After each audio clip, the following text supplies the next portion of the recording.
So while talking about the 45 millimeter Tamron 1.8 VC, it's even longer than that, USD lens, I'm going to talk a little bit about this camera. This is the 5D Mark IV. It's Canon's, I would say, newest DSLR kind of semi-pro, pro body. This is a great camera for stuff like sports and for photojournalism and for family photography. It pretty much does everything well. I would say it's on the edge of being fast enough for sports. It depends what you shoot, depends on sports. If you're shooting golf, this is a great camera. Super good resolution.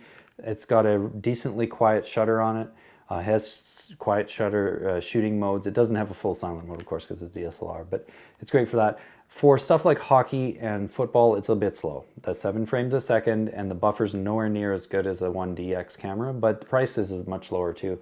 And to be honest, this is an incredible companion to those, because then you're getting way more resolution, you're getting awesome image quality, and it's a very good video tool if you're not shooting 4K. This has been covered widely and probably better by other people than me, but I wouldn't really consider this a 4K camera. I use it in 1080p because that's what we do through work at the Edmonton Journal, the Edmonton Sun. But 4K on this uses Motion JPEG, and it's a terrible format for storage size, for editing, all those kind of things. It's just really clunky. I have used it on occasion though. If I have a lens like the 45 and that's all I got and I got to film somebody and they're a little further away, I will use it because the crop gives you a 1.7 crop for 4K. And that is normally horrible because it means all your wide angle lenses aren't wide angle anymore. But in a situation, sometimes you need a little more reach. It's useful that way. But every time I turn it on and then suddenly my recording time drops by what feels like 2/3, it really sucks. And you got to be more, concerned about the cards in your camera. Like, you can't just put a 32 gig card in there and shoot a whole video with it. It's not going to work because the file format is so inefficient. But apart from that, I love the controls. It's got a very good sort of mixture of Canon's sort of pro controls with Canon's consumer style. But of course, they're all locking. That's one thing. And they're spaced widely enough apart on this camera that they're very glove friendly. I said again, for sports, if you're using this as a second body, you got to bring it up really fast and shoot. I find the AF on button is a bit small. I would like that button to be bigger. And on a 1DX body, they always are bigger. They're generally the full size, the end of your thumb. But because it still has that tactile feel, it's easy to find except if you're wearing gloves, and then it's a bit harder. All the controls are good. I quite like that the addition of the autofocus mode selection button. I don't know what it's officially called, but it's on both the grip and it's on the main part of the camera. It makes it really easy to quickly change focus modes. And to be honest, this camera it has tracking, but it's not great. I find especially with football, a lot of the tracking modes tend to grab the wrong player, even if they're the center in the frame. So I tend to use more like expanding point modes and stuff like that, but they're very good. And it's got the pro focusing mode system. So you have the 6 cases. You can go through each case and customize them if you want. And the menu system is really great. Canons are always good that way. Color and image quality is really good. This is one of the better sensors that Canon's ever made. It's really good if you occasionally beef your exposure and you got to do some more hardcore editing that way. And I think it's primarily like the kind of thing, if you shoot weddings and stuff like that, it has 2 card slots. There's a compact flash and an SD, both cheaper memory kinds, and so you can buy lots of cards and shoot lots and you're good. The shutter's durable up to 200,000.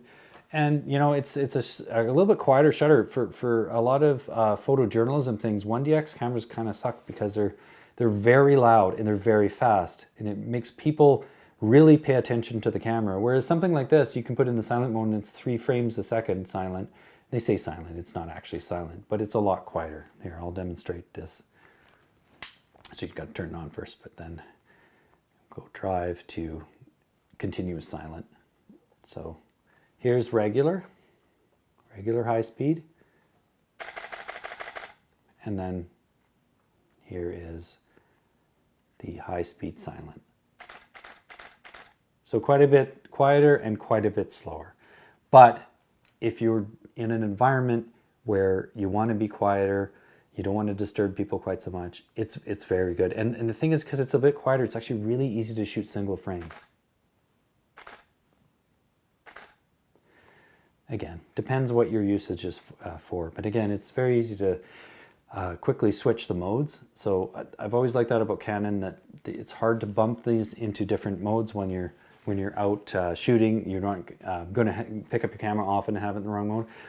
That is one ththing about this versus a 1D, is that the wheels are much easier to turn, which is nice if this is a single camera. But if you have it on your strap and it rolls over and maybe it rubs on the, especially the shutter speed dial, then you'll pick it up and be in some really strange mode, or a really strange speed. So like you'll pick it up and be 1/30 seconds or something like that. But I find what really helps with that is to, if you're using it as a second camera, I'm somebody who will use manual, and sometimes I'll use shutter priority, and sometimes I will use aperture priority. And they're all good. Aperture is nice because, you know, you'll still get mostly a usable picture, especially if you're in auto ISO. You know, you may just shoot it at 5.6 instead of 2.8, so yeah, whatever. Well, 6 and 1/2 doesn't have the other. I really think that now that mirrorless cameras are out, like something like a Canon R6 or R5, they're also really good choices. Really depends what kind of lenses you have. If you don't have a lot of EF lenses, you're not probably going to want to look at this camera, because going forward into the future, Canon has said they're not really going to be making a lot of EF lenses. That's done. They're making RF lenses, and you don't really want to jump into a camera system when it's kind of in its heyday, unless you're looking to buy used lenses and you're looking for good deals, because people are sort of in that process of switching over. And as I said, this is a very capable camera, and it came out in 2016. It's still got a lot of current features, except maybe its video 4K modes, which are very strange. Even when it came out, they weren't particularly up to date. But anyway, that's the Canon 5D Mark IV.